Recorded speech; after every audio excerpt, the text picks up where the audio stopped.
Today's a late day. I just woke up. Well, I woke up at 6:30, but I kept laying around. So it's about 9 a.m. And this beautiful, oh, it's so cold outside. Okay. I'm gonna go get breakfast and then we'll be leaving soon.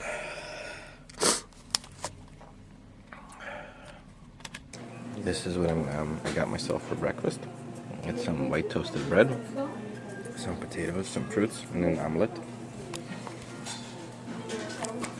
And I got some coffee. And I'm looking outside.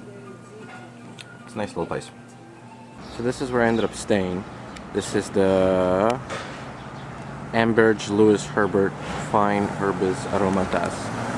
Yeah, it's a nice place. I'm gonna wander about a little bit. It's 9:45 a.m. I need me to get out of there about 11:12. I'm gonna see if I can get up there, and maybe see up there. There's something very nice. I don't know. Maybe you can see things from there. I'm gonna see if I can get up there. But yeah. This is how this place looks like during the day. I've gotten more energy. Down there is the government buildings. I'll check them out in a little bit.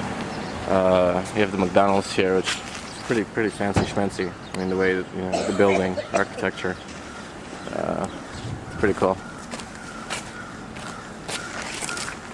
So I walked inside the hotel, this one right here, and they gave me a map. And this is where I'm gonna go right now. I also walked inside the bank and I got some Canadian money, and I also inquired, double checked that they no longer do 40-year mortgages. In the U.S. they stopped doing that, but in the U.S. they only do 30, and it's in the process of probably getting removed where they only do mortgages for 20 years. But here they still have an option to do 35-year mortgage, but it's just like a special. It's for special people. What else did I find out? I also found out I cannot open up a bank account. I need to be a resident or a citizen of Canada in order to do that. I haven't fact-checked that, but I just going with what they told me at that I don't know if it's a local bank or credit union, but that's what it is. This is very nice. What are we looking at here? I don't know. Some people on top of I forgot what that thing in the roof is called. And they look like they're, I don't know, making the country, I guess these are white aristocrats. Over here in the bottom left, you have like the people. One of them is holding up a sign, Demokrati, and he's like a hippie looking guy, and then the one to the right is like a worker, and the one to the left is an elderly woman. And then you have all these aristocrats, you know, like you have all these middle class, I guess. Pretty cool, I guess. I don't know. No Francis. Pardon? No Francis. Assis. Assis, tu vois. Reste. Reste. I'm recording.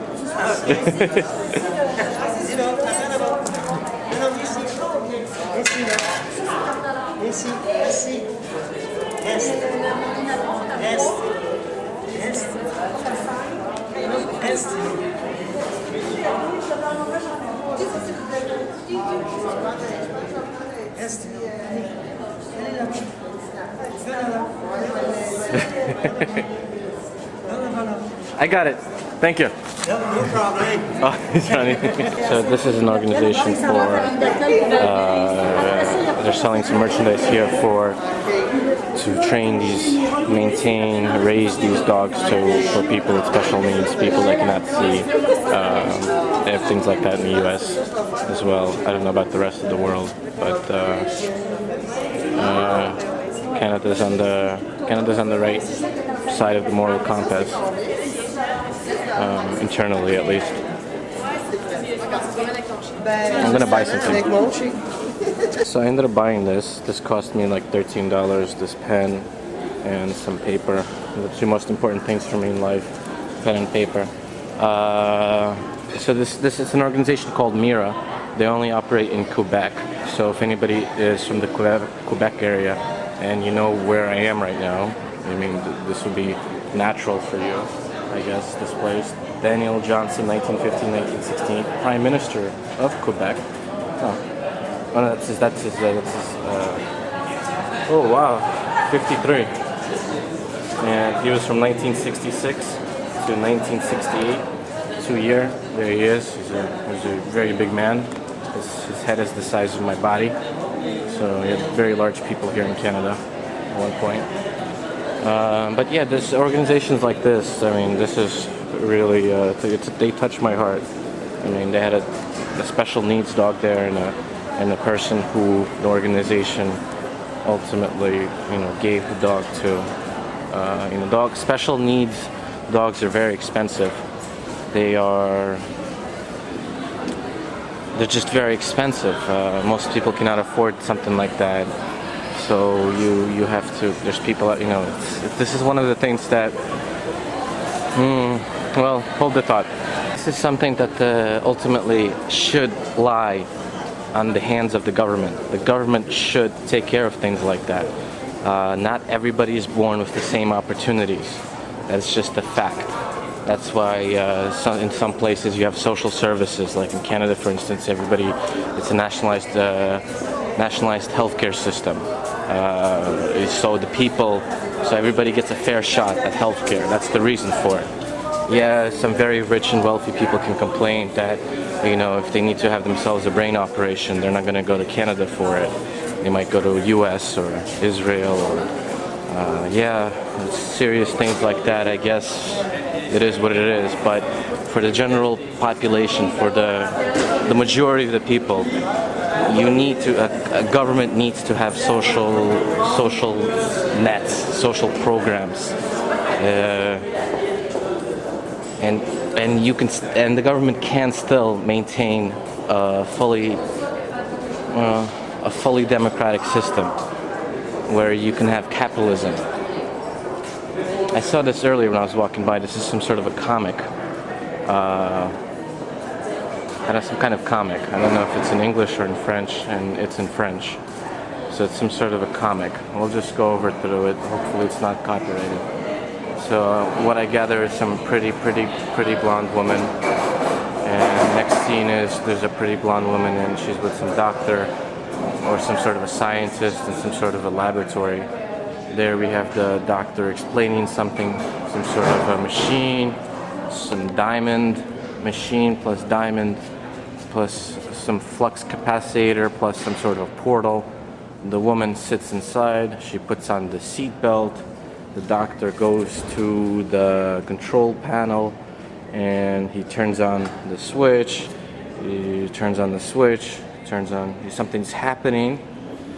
The people start looking and panicking. The woman is going, "Professor, what's happening?" And then, bam, she stands up. And then we have some sort of an evil, sinister looking fellow. And he's like, I'm not gonna let you do this. And then he goes, "Look what I got here." And then she goes, "Oh, now it's in English. Oh, it's half in English, half in French. Oh, I messed this up. Okay. Without this precious quartz crystal, the machine will be no use to you, and I'll be the master of time." That's what it says over there. And then the doctor goes, "I checked barely 10 minutes ago, and everything was in place."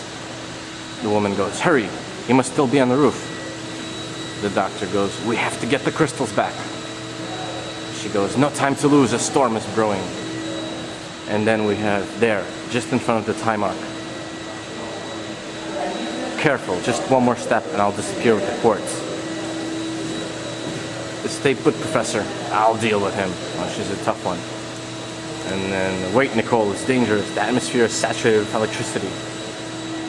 And she charges and bolts towards him. She tries to get it out of his hands, and she might have did it. And then, the time machine is activated. The evil, sinister doctor goes. And then the good doctor, scientist, goes, "Don't stay there, Nicole." No! La! And Nicole gets transported somewhere in time. It's a pretty interesting comic. I- So we're going upstairs, and I just found out that the picture Nicole is actually a tour guide. This is actually a real person, and she said the gentleman who I bought the ticket from said that she's upstairs, and he was looking at me while I was reading that comic, and it just I was like, oh my god. But he was a nice guy. He helped me out. I got myself a ticket for $8. It's $10 for adult, $8 for student.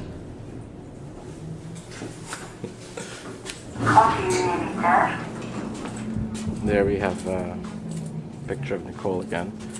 Nicole has traveled through time, but she is still in Quebec. But in what area? But in what era? Ooh.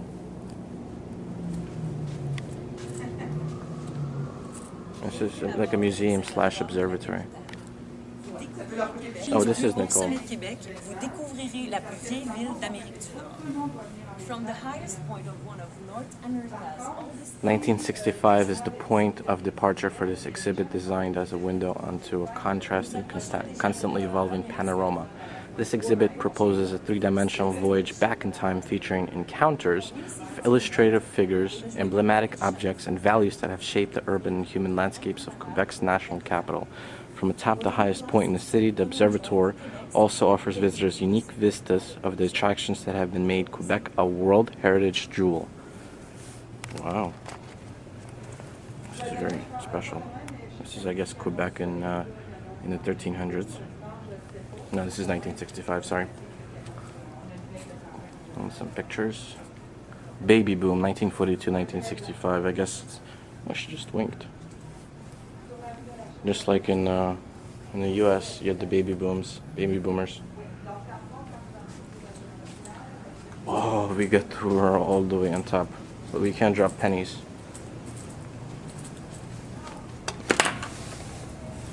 Look at that. That's the river. Oh, this is one side of Quebec. Wow, so big.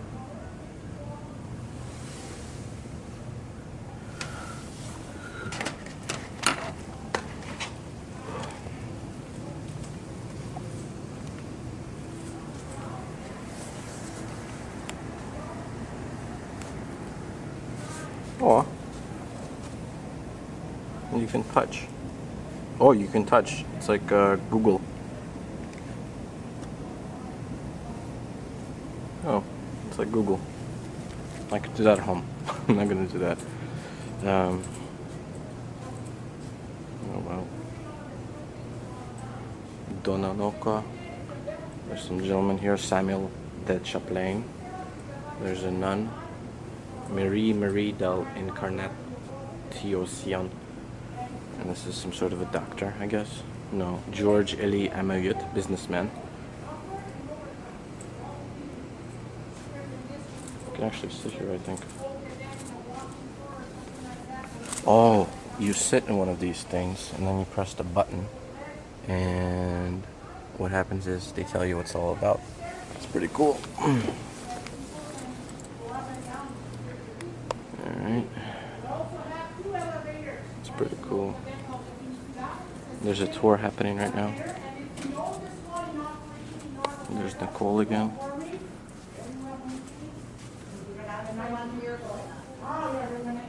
Ooh, fancy.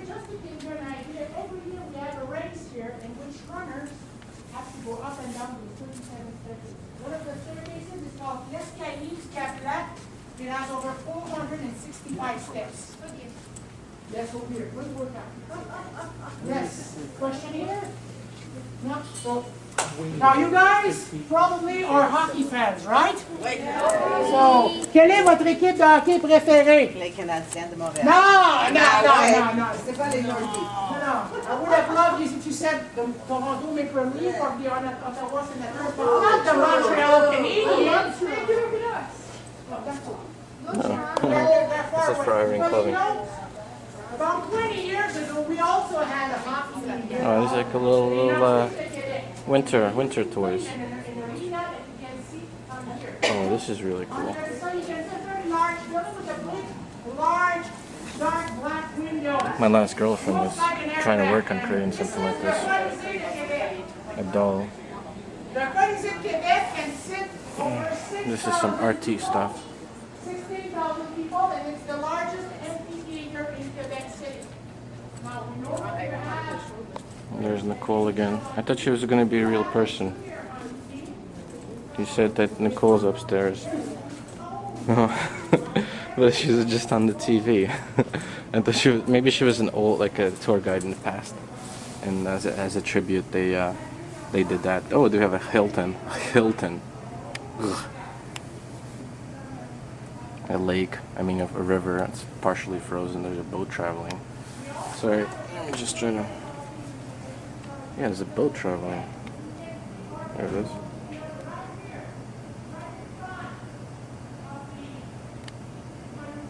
Sorry, when I zoom in too close, it messes it up. So there we have another angle of Quebec. I guess that's the industrial zone. We have some sort of something going on there with the industry. And I wonder if we can see my. Well, no, that's no, I'm just thinking. Yeah, that's the Parliament. That right over there is the Parliament. So on our next angle, we'll be able to show you where I'm living. Oh, you can see the wall. Yeah, this is perfect. So the wall. Not really. Let me see. Just try to figure it out. Yes. See, that part of it is the wall that we saw. And here's another wall of it. But it's like weird. I kind of have to speed this along a little bit because I need to get out of the hotel. I don't want to mess up their business. Oh, this is nice though. Oh, it's all frozen. It's like glaciers. There's a bridge. Oh, you can actually see it move if you. Let's see if we can just do this.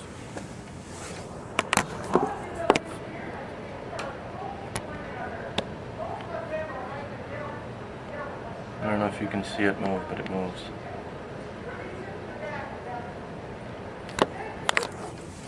Okay. We'll continue our journey. I had some photographs of past Canadian, there's some Canadian political history, I guess, or just the construction of some buildings, maybe. The six capitales, a six-fold capital. I'll read this part, this is interesting.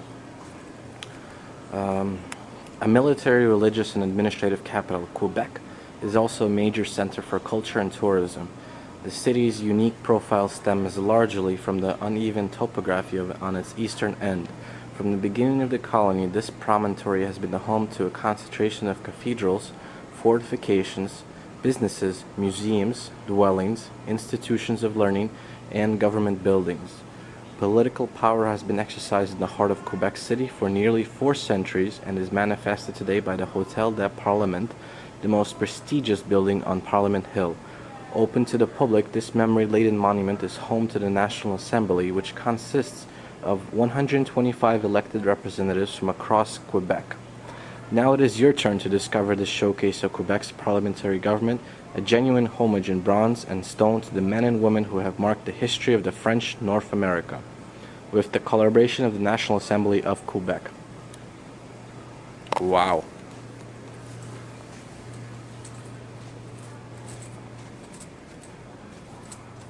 Ooh, this is the Vision Picturesque, 1830. Picturesque Vision. This is some nice. I'm wondering, it's a really nice place. Oh, okay. So, let's find out where we are. Oh, the sun is very bright. Okay, so this is the wall part that I filmed a little bit last night. And I guess beyond that is... Oh. well, there's some sort of like camp. They do something there. They do something there. They're doing some kind of work. There's like a little warehouse, and there's some cargo, and they're shoveling snow. I don't know what it is. Some sort of camp. But let's figure out where we are. See, I'm on this street right here. This is that fancy schmancy street, and I guess you can't really put one of those buildings. I guess I don't know which one.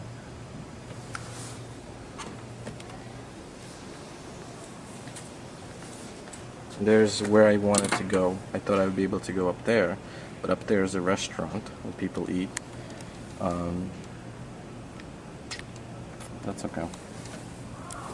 This is actually better than up there, I guess. I guess this concludes our little tour of the observatory.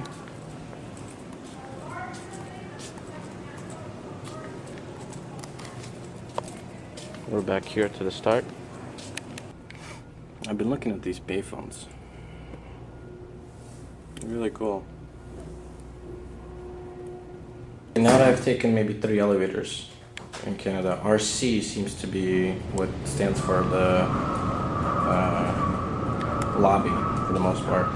In the US it's usually L for lobby, and RC I guess stands for, I don't know. Oh, my ears popped. This elevator travels fast. There's 31 floors.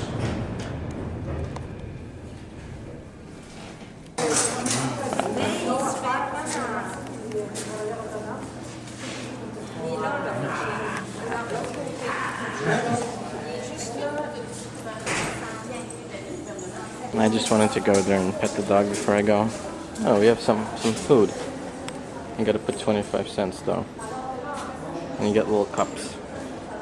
So you can get like you take a little cup, you put a quarter in there, Canadian quarter.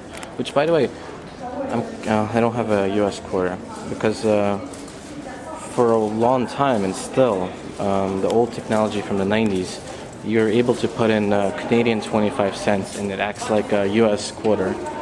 I know I discovered that with laundry machines. They're able to put like, or even in banks from time to time, I would get a Canadian 25 cents by accident, and because I think they have the exact same weight. Not to mention they have the exact same almost size. So unless a real person touches it and looks at it, they'll be able to tell the difference, obviously. But maybe the computer systems, they get a little confused. Plus, I mean, it's 2 countries right next to each other. Both are fairly intelligent and civil. So this is an old newspaper. This is from I don't know what year this is from. Oh, 1965. January 15th, Janvier. Something economy de 50 million par an pour les fabricants canadiens. So maybe the economy got injected with $50 million by some kind of manufacturing, maybe. The security officer came over to me and as I was leaving, and he asked me what I was doing because he asked me what I was filming because